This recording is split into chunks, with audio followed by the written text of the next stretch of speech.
Good evening. I'm Greg Smith, President of Westwood Kehilla. It's my pleasure to welcome you tonight to this very special program, brought to you through the magic of live streaming, as we honor Yossi Klein Halevi with our 2022 International Visionary Award, and Clark and Wendy Gross with our 2022 Community Visionary Award. I believe you will find Mr. Halevi's keynote address both informative and challenging. First, a word about Westwood Kehilla. We are a dynamic and diverse modern Orthodox synagogue located in Westwood and serving West Los Angeles. Our members include Jews of all flavors, Ashkenazi, Sephardic, Mizrahi, and a wide range of philosophical and religious outlooks. Our goal is to provide a welcoming home to Jews along a wide spectrum of knowledge and belief and religious practice.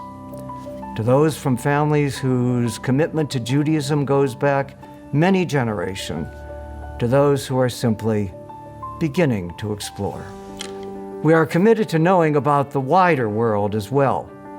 Our synagogue has welcomed a very wide range of speakers, not only rabbis, but a wide variety of others, including political and Muslim speakers, Israeli speakers, even a reformed gangster. While our home is in Westwood, our commitment is not only to our local community, but to the wider community as well. Each year, we demonstrate that focus and that commitment by recognizing and honoring a visionary who has made a difference on the local or the national or the international stage. We call our award a Visionary Award, and we present it at a banquet. And so tonight, we recognize three visionaries: Clark and Wendy Gross, who had a vision of what Westwood Kehilla could be and have spent years making it happen. And to Yossi Klein Halevi, an internationally acclaimed author and public intellectual, a well-known speaker and writer on issues of concern to the Jewish and Israeli communities, a kind and honest intellectual who has wrestled with the place of Jews in both Israel and the diaspora. To Yossi, we will be awarding our 2022 International Visionary Award. We'll be privileged to hear Yossi give the keynote address tonight on the topic of this Jewish moment. And I assure you that you will find his talk challenging, enlightening, and very thought-provoking. It's now my pleasure to introduce Westwood Kehilla Rabbi Avi Stewart. Rabbi Stewart's scholarship and warmth have been hallmarks of his leadership since becoming Westwood Kehilla's rabbi 10 years ago. Rabbi Stewart is not only the educational and spiritual leader of Westwood Kehilla, but also literally the voice of Westwood Kehilla. A concert-level vocalist who's been chosen to sing the Star-Spangled Banner at Dodger Stadium, Rabbi Stewart, along with accompanist and duet partner Ari Goldwag, will provide musical interludes throughout tonight's program. It's my pleasure to bring you the very wonderful Rabbi Avi Stewart.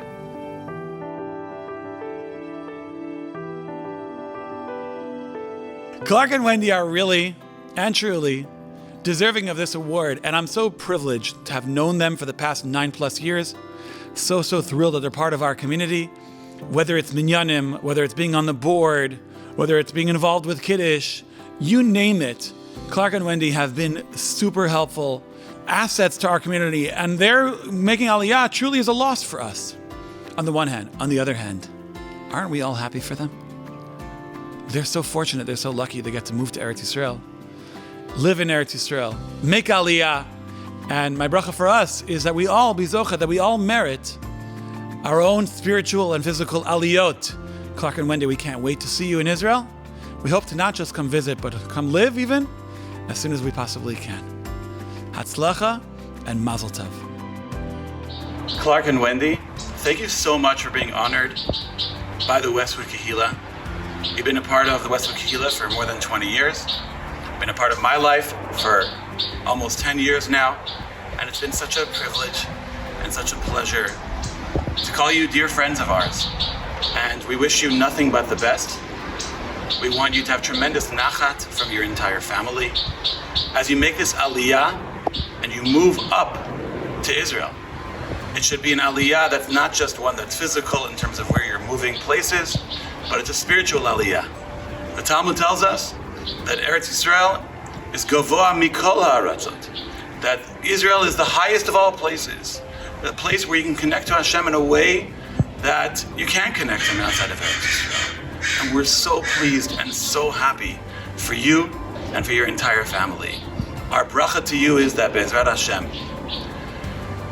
you, both of you together with your children, with Elisheva, God willing she gets there sometime soon as well, and Sarah, and your son-in-law and the grandchildren, you should continue to see your family grow in every possible way, Be'ezrat Hashem, have tremendous nachat, and the aliyah should be one that is an aliyah for the entire family in every possible way.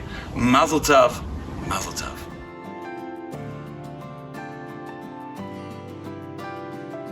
This song is composed by A.B. Rottenberg, and Shani rewrote the lyrics to match a theme that's very, very important to me, and that is the power of the individual. I often tell my students, sometimes my clients, that the most pathetic thing in the world is a Jew that has low self-esteem. How can you have low self-esteem? God created you, and you're a whole world into and of yourself. You're a whole world yourself. B'shvili nivra olam, the world was created for you, for me, each of us as individuals. And what you bring to the table, nobody else throughout history or in the future will ever bring to the table. And that power of the individual was really a bracha that was given to Avraham Avinu, to Abraham, our forefather. When God told him that your children will be like the stars. And that's the metaphor that we're going to sing about. In what way is a Jewish person like a star? The Baal Shem Tov teaches a very incredible, uplifting teaching that we're going to sing about right now.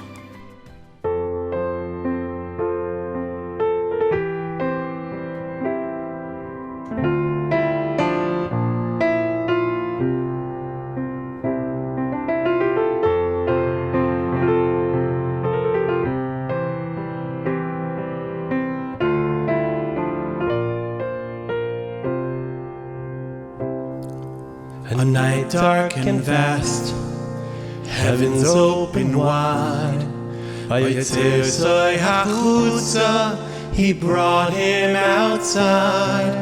Al tira, don't fear, I'm always here.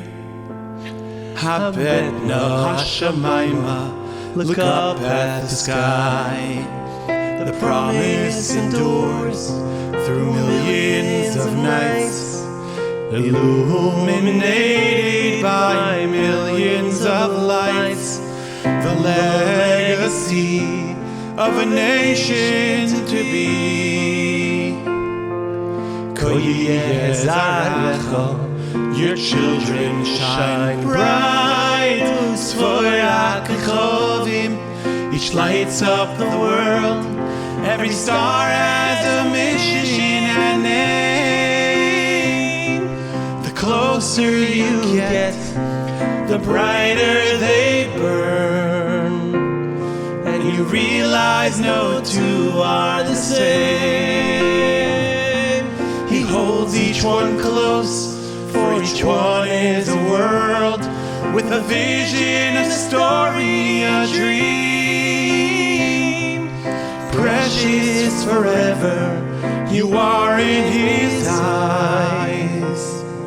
When emis bar lekaychavim.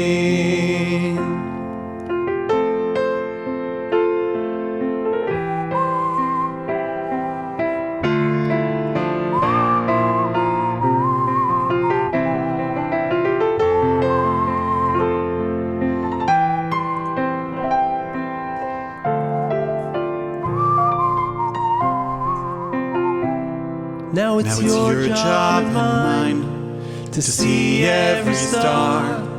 And if it's not shining, it means we're too far. It's our chance to begin. Find the glow that's within. As we become the galaxy that we truly are. To see others shine, there's one thing to do. Realize your own light that's deep within you. For that glow will reflect as you reach and connect. V'hemin b'Hashem, we believe that it's true. Sefoirach Chovim, each lights up the world. Every star has a mission and name. The closer you get, the brighter they burn. And you realize no two are the same.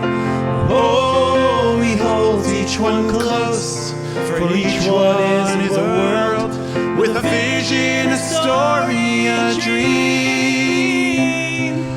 Precious forever, you are in his eyes. My name is Barlek Chavim.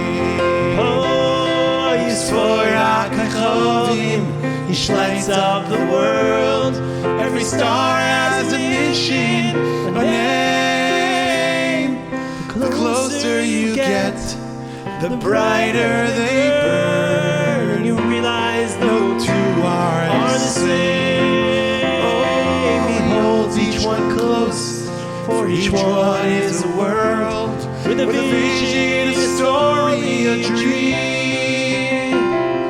Precious forever, you are in his eyes. My name is Barlek Chavim. My name is Barlek Chavim. My name is Barlek Chavim.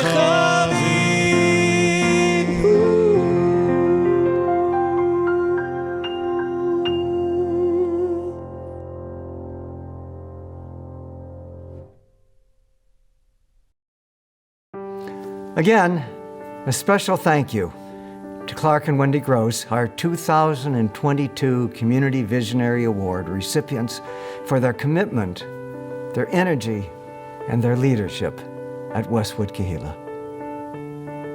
It's now my pleasure to introduce David Suissa, who, in turn, will introduce Yossi Klein Halevi. David is the publisher and editor-in-chief of the Los Angeles-based Jewish Journal. Under his leadership, the Jewish Journal has been recognized throughout America for the excellence of its commentary and content. Although the Jewish Journal brings us news of the Los Angeles Jewish community, its range and its scope is far, far more than that, with its focus on national and international news, the arts and writers of diverse and often competing views. For the last 2 years, Jewish Journal has been recognized by the American Jewish Press Association as the best Jewish newspaper in America. And David has been recognized by the Jewish Press Association for excellence in commentary. If you are not a regular reader of the Jewish Journal, you are missing out on a national treasure whose home is Los Angeles. It's now my great pleasure to present David Suissa. My friend Greg Smith, Westwood Kehilla, asked me to introduce Yossi Klein Halevi at this great event for his congregation. And I have to say, the expression, "this man needs no introduction," I think was invented for Yossi. Instead of introducing him, I'd like to share a story of how I met him. I used to be an avid reader of Yossi's. In the Wall Street Journal, the New Republic, and major publication, I read his book, Confessions of a Jewish Extremist. I was a huge fan. I had an ad agency at the time, and the head of the New Republic came to the office. And one of the things I told him is, my God, I'm a huge fan of one of your writers. He said, who? He said, Yossi Kleiner Levy. He said, you know, I can introduce you. And I said, it turns out I'm going to be in Israel next week. So that's where I met Yossi. I was expecting 2 hours of the most brilliant political analysis and conversations. You have to understand how big Yossi was then. He was the one we would all revere. Whenever there was a crisis, everybody would write, and then finally Yossi would come down from the mountaintop with the most brilliant analysis. So that's what I was expecting. A long, beautiful afternoon conversation in Jerusalem on all the political issues of the day. Instead, we spent the first hour talking about God. And I discovered a whole side to Yossi I had no idea existed. And we spoke about how he meditates every morning. We spoke about one of his great rabbi friends, Yoel Glick, who I came to know. And the reason I bring up this story is because it really helped me understand who this man was. And I realized then that what I loved about his political analysis was that there was a serenity to it. There was a depth. There was a soulfulness. And that soulfulness, I understood that day where it came from. And that was 22 years ago. And since then, we've become the closest of friends. And we've been through so many journeys together. I saw him when he came up with his book at the entrance to the Garden of Eden.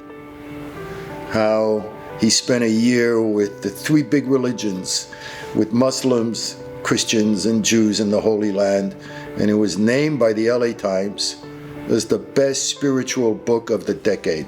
Of course, it came right when 9/11 hit. And then I saw him how for over 10 years, he struggled mightily to put his magnus opus, Like Dreamers, together. And I saw the struggle that he went through. And then recently, he wrote perhaps one of the most consequential books in America in the last 2 years, which was Letters to a Palestinian Neighbor, that has now become an incredible resource for so many organizations. And the second story I want to share with you is because I started writing at the same time that I met Yossi. And it was kind of weird in the beginning because I became friends with someone who I don't want to say worshipped, but someone who I incredibly admired.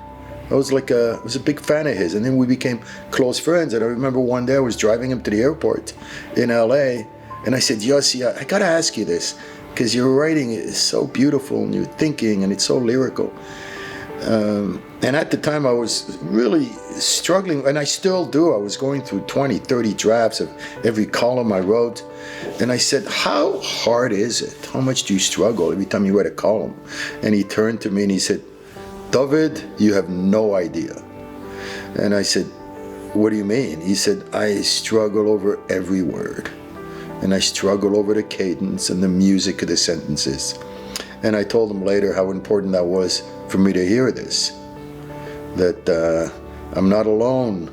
And the greatness of his writing is something that is rooted in a tremendous amount of holy struggle.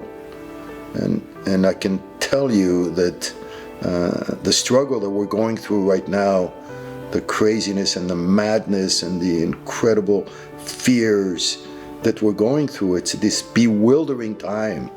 As someone who's in the news business and who's used to 24-hour news cycle, and right now we're in the middle of a 22-month news cycle with COVID, there's never been a time when we need these kind of sane voices like Yossi's to help us make sense of this craziness. And I think the title of his talk tonight, The Jewish Moment, is perfect, because there's no one I know who can better understand the Jewish moment and the human moments that we all have to go through. So it's a tremendous privilege to introduce my very dear friend, Yossi Kleiner Levy.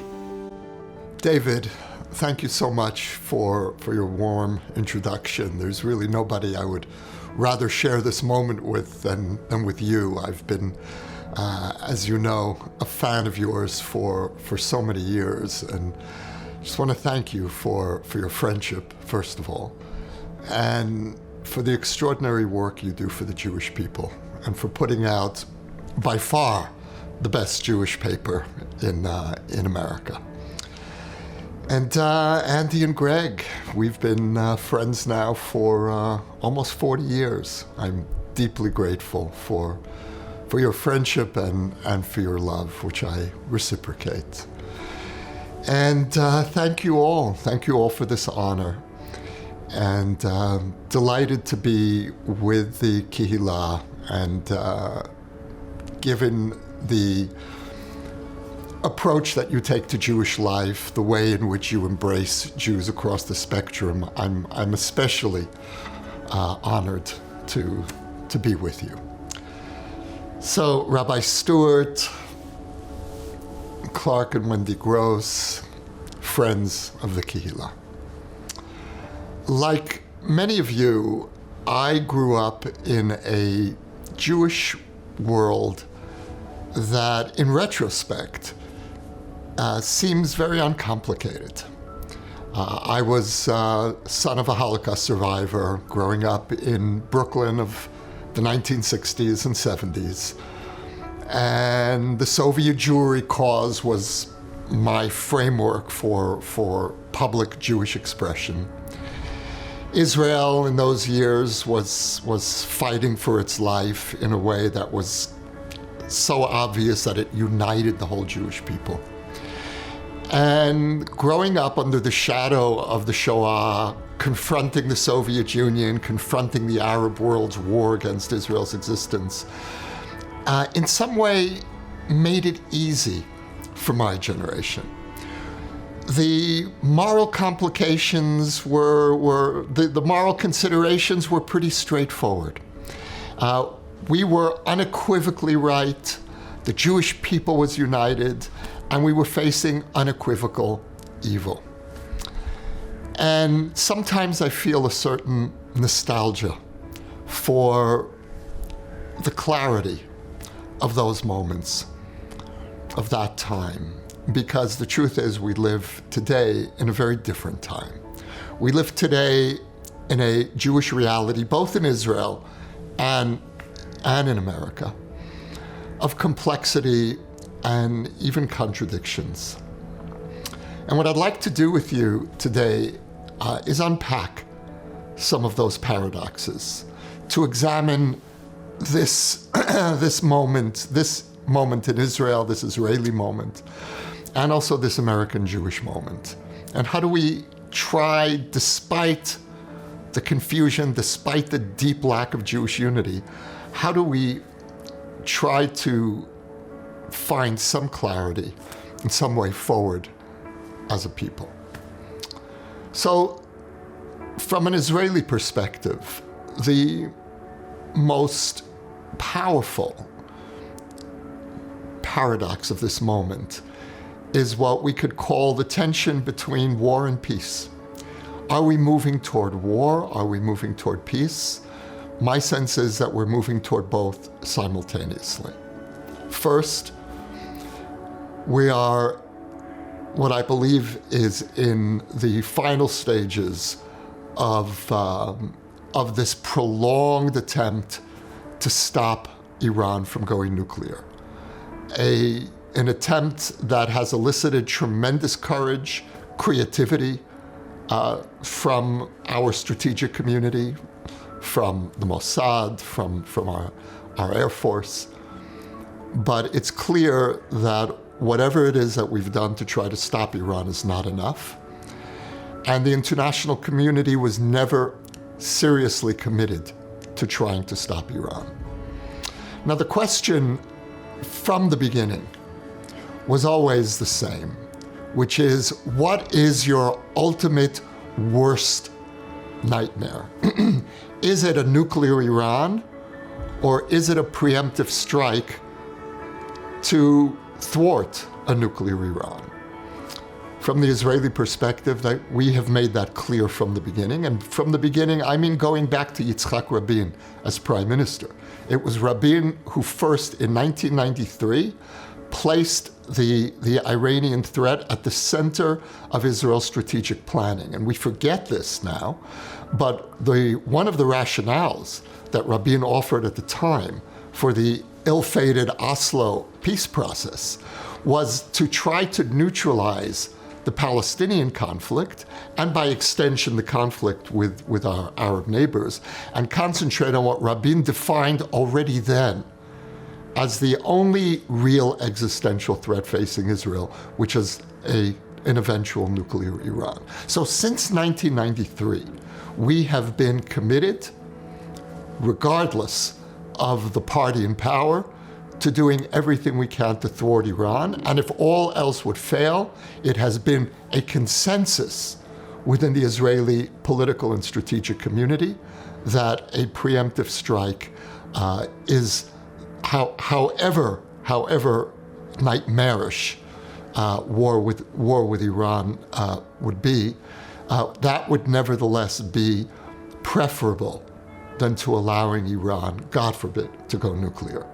We are now approaching that moment of decision.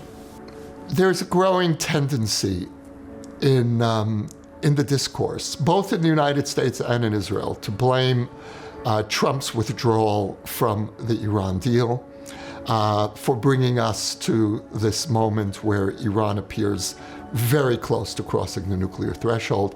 Without getting into the politics, that is not at all my reading. My strong sense is that the original sin that brought us to this moment was the Iran deal of 2015.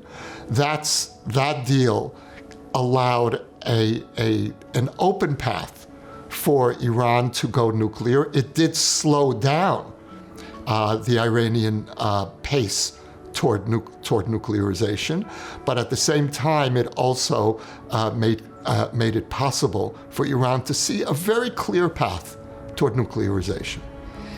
And so the fact that the Biden administration has made it amply clear that the military option is not on the table, there is no credible military threat. All you have is this discredited 2015 deal that the administration is desperately trying to revive.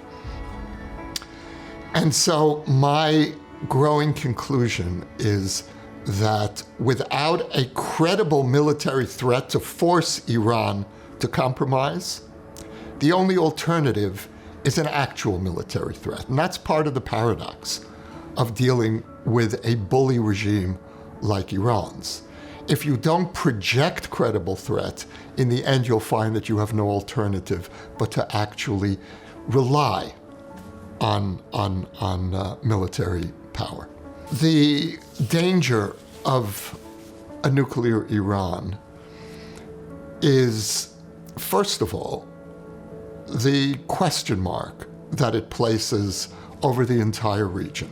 We will always be asking ourselves the question, will they or won't they use the weapon? Now, none of us has any clear answer to that. We don't know. Is this an insane apocalyptic regime that might be tempted to use the doomsday weapon to hasten the coming of the Mahdi, the Shiite Messiah? Or are they a rational regime that's capable of being deterred, to use the old Cold War language, by mutual assured destruction? But because we don't know the answer to that question, we will not take the risk. And the Begin Doctrine, which was implemented first with the destruction of Saddam Hussein's reactor in 1981, and then the destruction of Assad's reactor in 2007, remains the guiding strategic principle in this case as well. When in doubt, ensure that a genocidally minded enemy of the Jewish people does not have access to to the kind of weaponry that could, in principle, implement its program. The paradox here, though, for this moment in Israel is that even as what might be the worst war that Israel has fought since 1948, a war that will be fought, God forbid,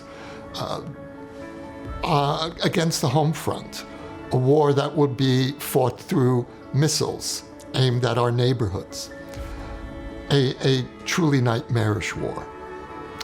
At the same time, we are experiencing an outbreak of peace that we've never known before. The Abraham Accords, which never received the true recognition that they deserved, have changed the dynamic in the Middle East. The Arab siege against Israel, that the 70-year Arab war against Israel's legitimacy, which defined the Jewish reality that I grew up in. Israel is under permanent siege in the Middle East. Thanks to the Abraham Accords, the Arab siege is collapsing.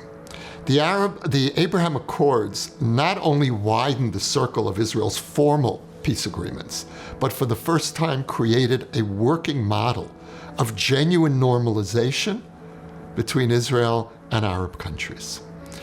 I've experienced this transformation personally. Right around the time of the Abraham Accords, I got an email from a think tank in Abu Dhabi inviting me to submit a paper and to join as a fellow. Since then, I've been in regular conversation with people all around the Arab world, in Baghdad, in Alexandria, in Morocco, in Kuwait. It's just this extraordinary expansion of my sense of place in the Middle East. I don't only live now in a small besieged country. I actually also live as part of a region. And this is a new and exhilarating experience for me. I wrote a book a couple of years ago called Letters to My Palestinian Neighbor. The book was translated into Arabic and offered for free downloading in Arabic. And the book is an attempt to explain Zionism and Jewish history, identity, to our Palestinian neighbors who are fed a daily diet of misinformation about the Jewish story in their media, schools, mosques. And this is really an attempt to start a conversation with Palestinians, and by extension, all Arabic speakers throughout the Middle East, about conflicting narratives. And the book was translated into Arabic and placed online for free downloading. And the book has been downloaded about 5,000 times so far in Arabic, and I invited readers to respond, and I've received hundreds of letters and emails from all around the Middle East. Some of them very hostile, some of them challenging, and others deeply grateful for finally being able to read something about who we are, and that there was an Israeli who bothered to reach out to them to try to explain our story to them. And this really has created for me a whole new relationship with the region. And it has given me a sense that what was is no longer what will be. And so, on the one hand, the threat of a almost unthinkable conflict with Iran, unthinkable but perhaps unavoidable, and at the same time, an exhilarating sense of expansiveness, of possibility, of seeing Israel prevail, And the last point that I'll make here, which I think, for me at least, is crucial, is again, like I suspect many of you, one of my strong formative experiences was the post-Yom Kippur War atmosphere in which Israel was being relentlessly delegitimized around the world. And the Arab oil boycott was really creating the conditions for Israel's isolation.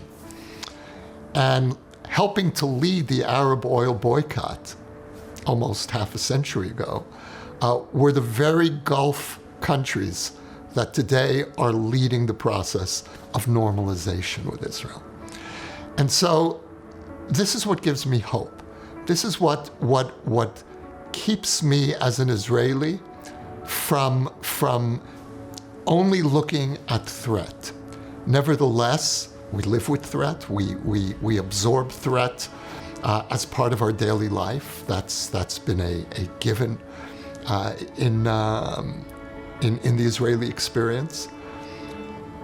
But now we have this added dimension of real peace together with very, very serious threat. But here's another paradox of our very complicated moment. Even as the Arab siege is collapsing, the siege against Israel in the West is rising through the BDS movement, through the delegitimization of Israel, through the assault on the Israeli story, on Zionism. And we're seeing this happen primarily in progressive spaces. And the irony is that this is beginning to penetrate into parts of American Jewry as well. Now, I think it's important for us to understand the nature of the BDS threat. Because in truth, BDS is not a threat to Israel. Not really. Certainly not a threat to the Israeli economy. In the 2 decades that BDS has been active and trying to stir up a boycott, an economic boycott of Israel, foreign investment in Israel has grown exponentially. Just in the last year, foreign investment in the Israeli high-tech sector has doubled. And so economically, as a weapon against Israel, BDS is a resounding failure. But BDS is a threat, and I would go so far as to almost say an existential threat. Not to us, but to you, to American Jewry, to the diaspora. And it's a threat because it undermines the hard-won achievement of American Jewry in being fully accepted unconditionally as part of American society. Now, when I was growing up, I remember a phenomenon that I would call the American Jewish whisper. And some of you may know what I'm talking about. I remember the Jewish adults in my life when we were in a public non-Jewish space.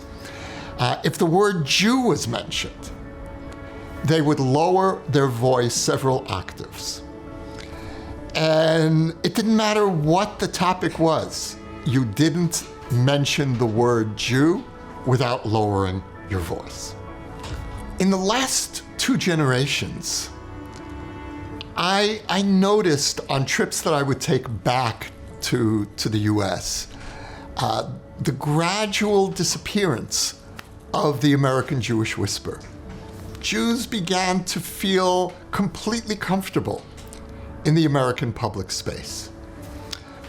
What BDS is doing is restoring conditionality to American Jewish life. You will be accepted in progressive spaces provided that you renounce Zionism, you renounce your attachment to Israel. And if you don't, you will be in a position again where if you speak about Israel or Zionism, you may find that your voice is starting to lower into a whisper. And I've experienced that on American campuses with Jewish students walking on the quad, and suddenly someone mentions the word Israel, and there's the American Jewish whisper again. This is a threat. I say that this is almost an existential threat, because this threatens the American Jewish sense of security. It threatens the long-term vitality of American Jewry, the ability of American Jews to be creative, to fully express themselves in the American non-Jewish public space. And this is the fight. And again, the irony here, the maddening paradox that we're living in, is on the one hand, the Arab siege is collapsing, and on the other hand, the anti-Israel siege is rising in the places we least expected it. In the American Jewish space, in the places where most American Jews live, in academia, in the media, in other liberal spaces. Looking for a moment at the internal state of the Jewish people. We are more divided today than we've ever been since the Holocaust. And the irony is that we are divided over Israel, which of course was once the great unifying factor in Jewish life. For my generation growing up, Israel was what brought Jews together, and now Israel is tearing American Jewry apart. Jews tend to be divided over two different forms of anguish over Israel. One part of the Jewish people is anguished, enraged really, over the fact that mere decades after the Shoah, we find ourselves once again being transformed into the world's criminals, into the symbol of the world's evil. But another part of the Jewish people is anguished over something very different. That Israel is being transformed into seemingly an open-ended occupier over another people. And how is it possible that we find ourselves in this situation, and that for so many Jews, so many Israelis, there isn't even this sense of anguish. There isn't even a sense of dissonance that we of all peoples would be ruling over another people. And so the anguish that this part of the Jewish people feels is, in a sense, anguish over the absence of more anguish within Israel over the occupation. I became a political centrist because I felt that it was only the center that was expansive enough to hold all of the contradictions of the Jewish people. Some of you know that my own political background is on the right, quite far on the right. When I was a teenager, I was a follower of Meir Kahane. It's not a secret. My first book, Memoirs of a Jewish Extremist, tells that story, the story of my attraction to Jewish extremism and my eventual disaffection. But a key part of that process for me, of moving out of the right, the far right, was the realization that a crucial source of Jewish power is the ability to maintain at least minimal unity within the Jewish people. My great trauma as an Israeli was making Aliyah in the summer of 1982, the beginning of the first Lebanon War. The Lebanon War was the first time in Israel's history, and thank God the only time, when war not only failed to unite us, war was always the moment when the Israeli people and world Jewry pulled most together. but it was actually war that was tearing us apart. And so coming into Israel, moving to Israel, at the moment that should have been an expression of our greatest unity, but was in fact the moment when we were tearing ourselves apart, really forced me to see the consequences of the extreme left-right divide, and to look for the center of gravity, which could hold our contradictions, could hold our contradictory poles ideologically, and could also try to make sense of all the contradictions of Jewish life in our time.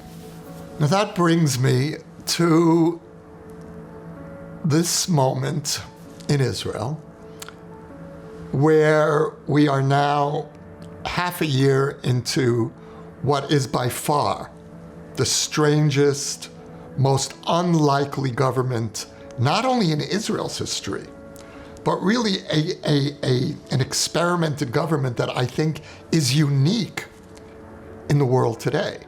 There's no government anywhere that contains such radical contradictions as this Israeli government, ranging from the hard right, Yamina, to the hard left, Meretz. Who could have even imagined these two parties sitting together at the same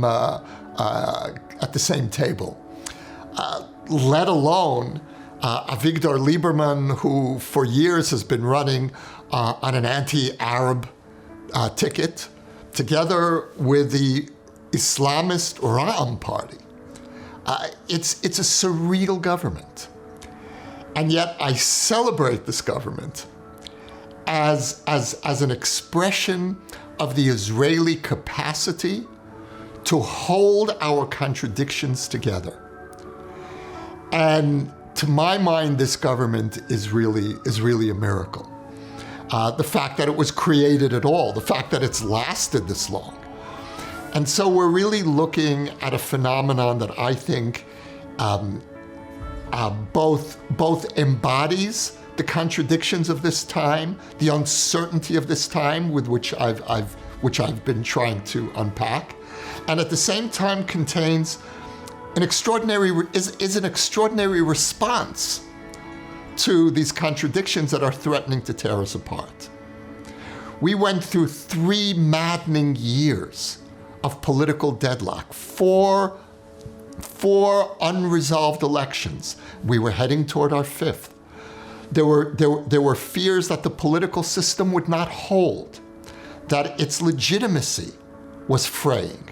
There was fear of political violence.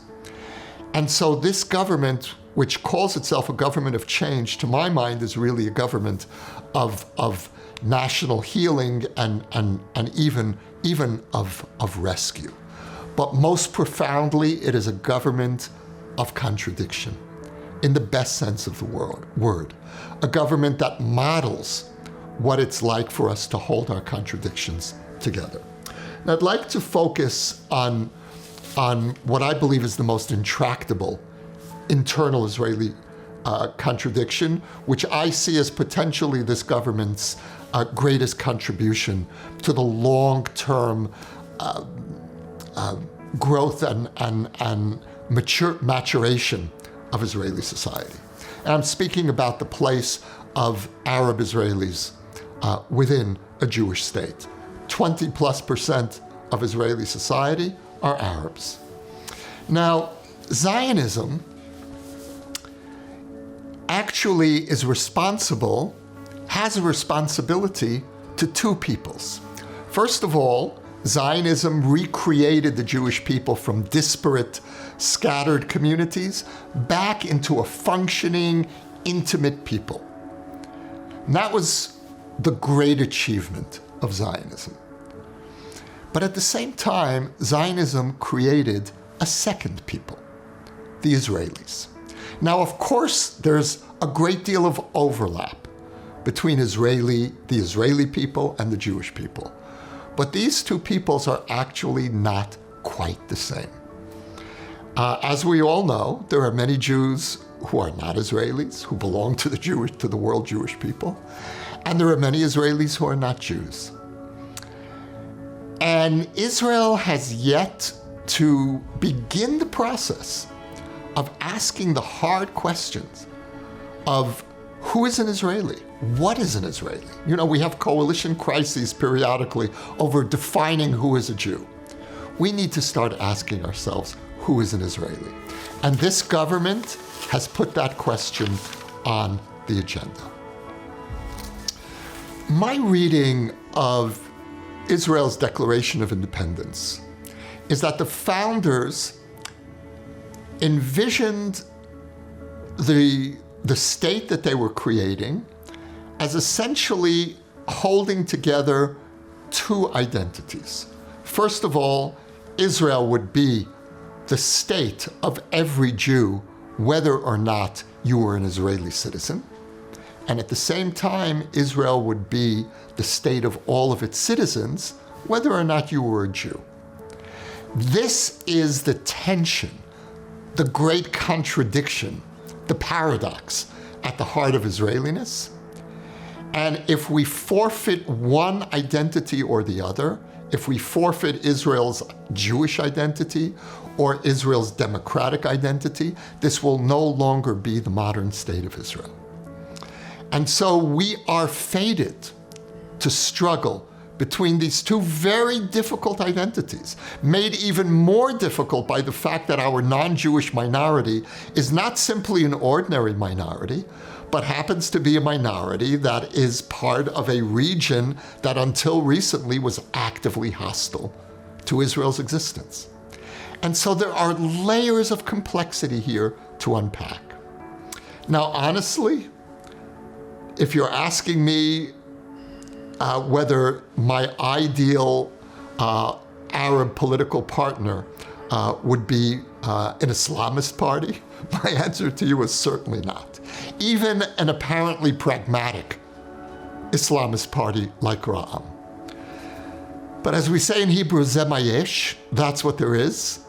They had the courage to step forward, the first Arab party to say, we want to be part of a governing coalition. We are ready to put aside all of our substantial political differences for the sake of creating a coalition that will help advance the economic development of Arab Israelis and the integration of the Arab Israeli community into the mainstream.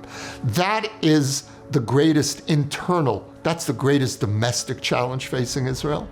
And that is what this government is directly addressing. And so my final comments that I'd like to leave you all with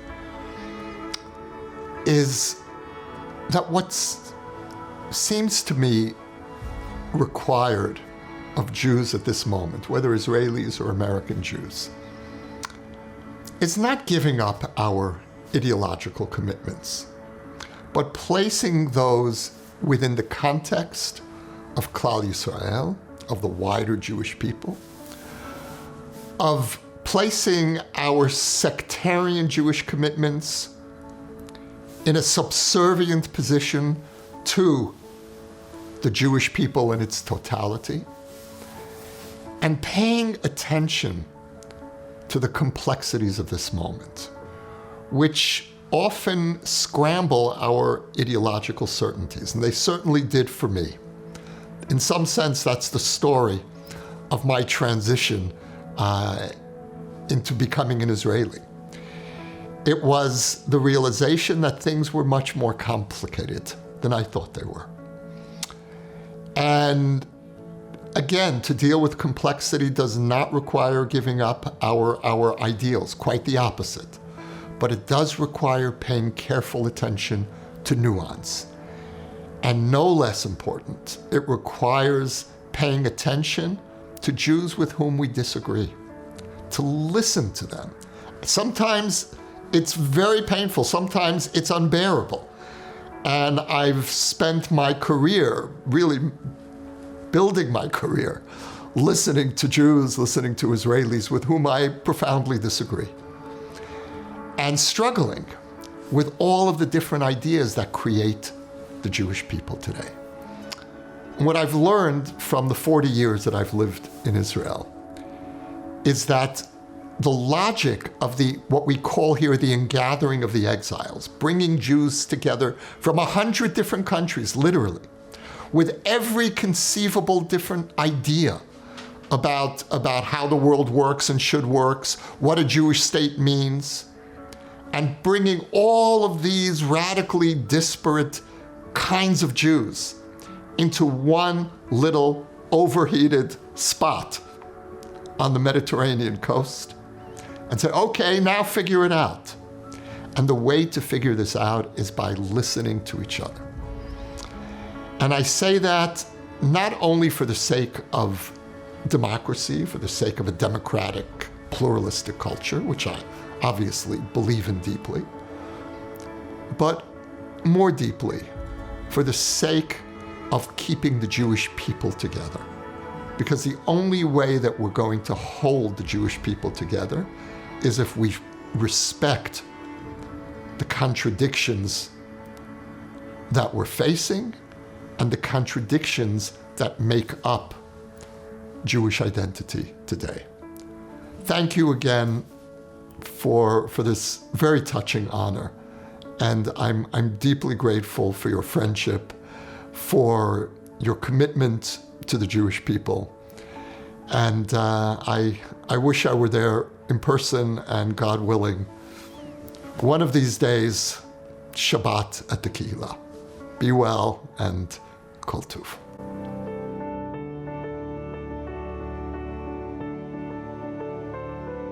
The next song we're going to sing together is called B'siyata D'Shmaya, originally produced by Yerachmiel Began and the Miami Boys Choir. If I'm not mistaken, Ari sang it as a child back in the 90s. And this has been a family favorite, and again, one that I find tremendously inspiring. The theme of this song is B'siyata D'Shmaya, heavenly help. With the reality being that no matter where we turn, no matter where we could look here, we could look there, our help is only going to come from Hashem. That is the chorus of the song. B'siyata D'Shmaya, whatever we do, wherever we'll be, whenever we need help, we just turn to Hashem. And that, of course, is the theme of bitachon, of emunah, of faith and trust in Hashem, in knowing that we can rely on Hashem no matter what the situation. And how timely is this message for today as we continue to move, God willing, through this pandemic. And I pray that we all see the Siyata D'Shmaya in our life, and that we indeed experience the Siyata D'Shmaya, the heavenly help. Hope arises again. B'siyata D'Shmaya, whatever I do, when I need Him to help me, He'll always come through. Never will I be alone. With His help, I can stand on my own. B'siyata D'Shmaya, whatever will be, all the world that I hope for is open to see. I need Him to show me the way. B'siyata D'Shmaya. Sometimes we feel the strength of our hand can bring us success, but we don't understand. It's not always the way it seems. Hashem alone provides our needs, stands behind every circumstance.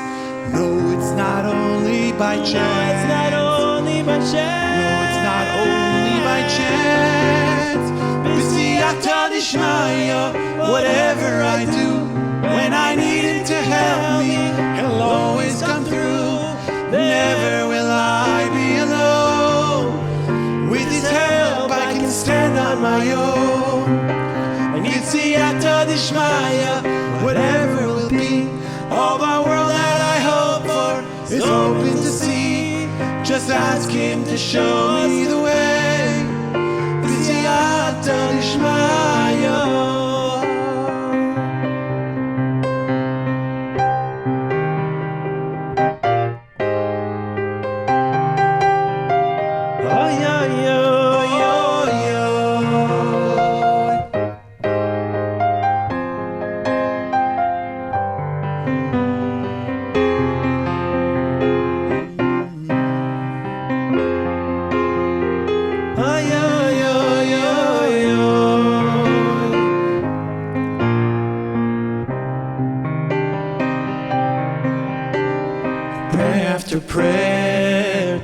after tear, begging for help, for heaven to hear.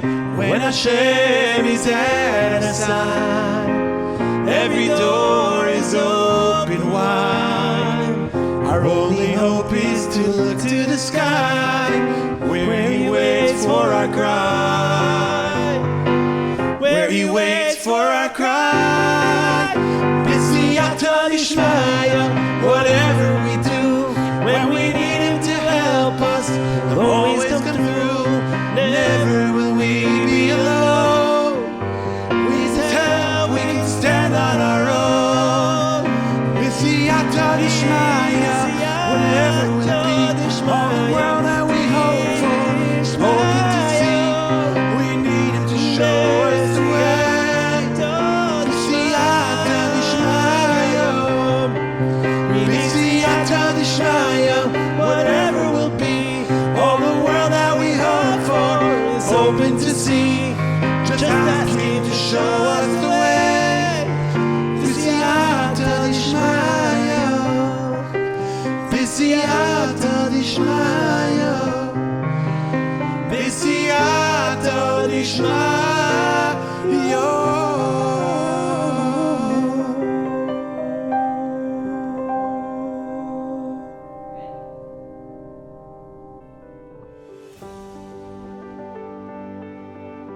I'm so sorry that we cannot be together at this moment, but you're in Israel and I'm in Los Angeles. But my son Micah, who grew up in Westwood Kehilla and who made Aliyah almost 20 years ago, will present Westwood Kehilla's 2022 International Visionary Award to you.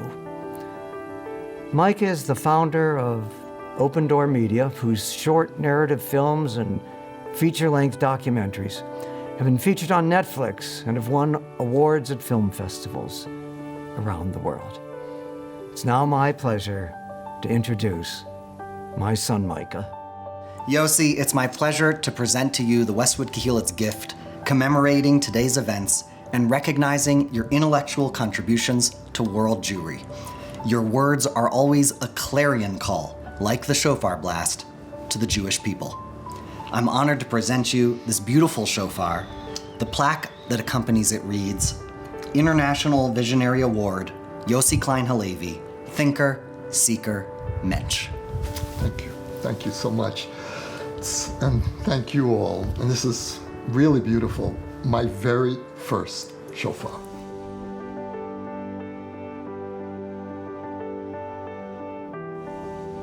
Thank you, Micah.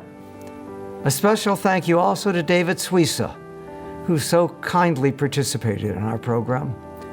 And a thank you to Clark and Wendy Gross for being leaders of our Westwood Kehilla community for so many years and for allowing us to honor you.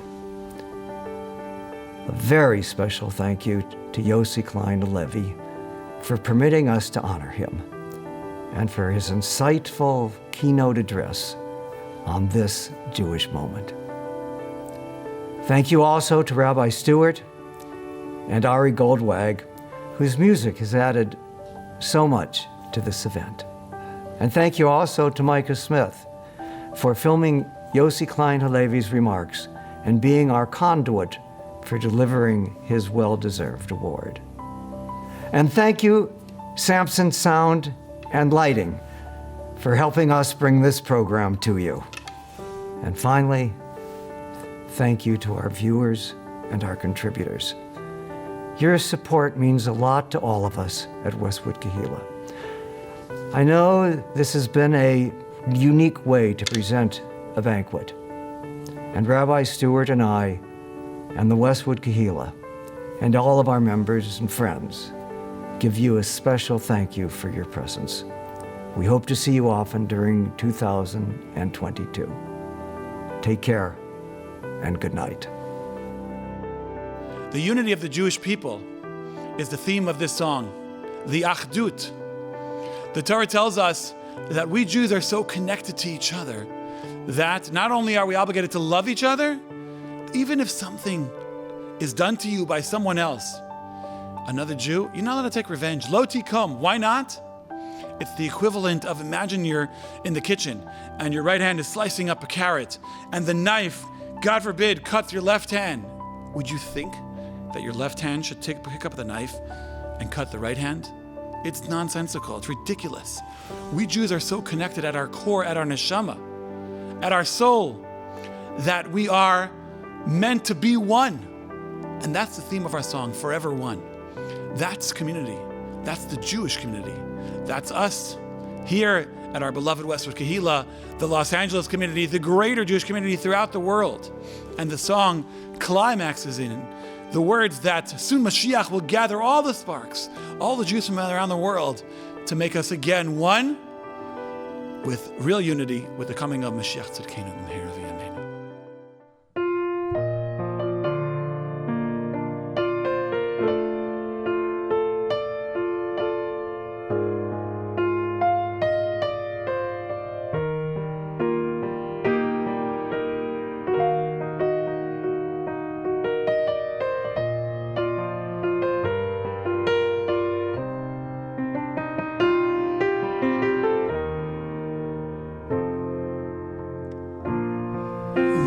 Times when we might drift apart and go our own separate ways,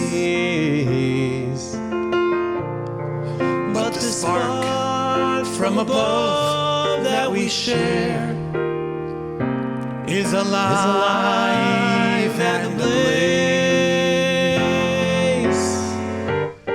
Soon Mashiach will gather each spark and shine away the darkness. He will gather us all together, and we shall ever be one. Forever one, we will go far. It's not I am, but who we are. We need just to reveal it. We need to try and feel it, and never are we alone. We have each other as our own. Nothing can divide us, for we are forever one. One more time, forever one. We will go far. It's not I am, but who we are. We need just to reveal it. We need to try and feel it, and never are we alone. We have each other as our own. Nothing can divide us, for we are, yes we are, forever one.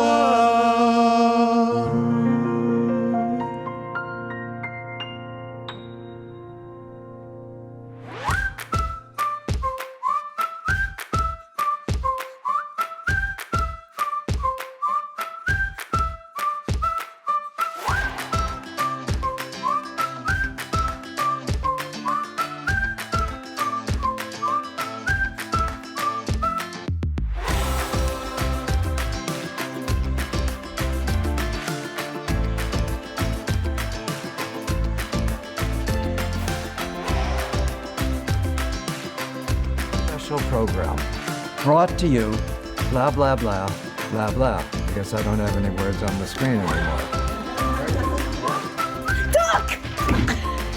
Shabbos, Shabbat Shalom. As I've told you many times, I'm bilingual. It's not a drasha for Shabbos?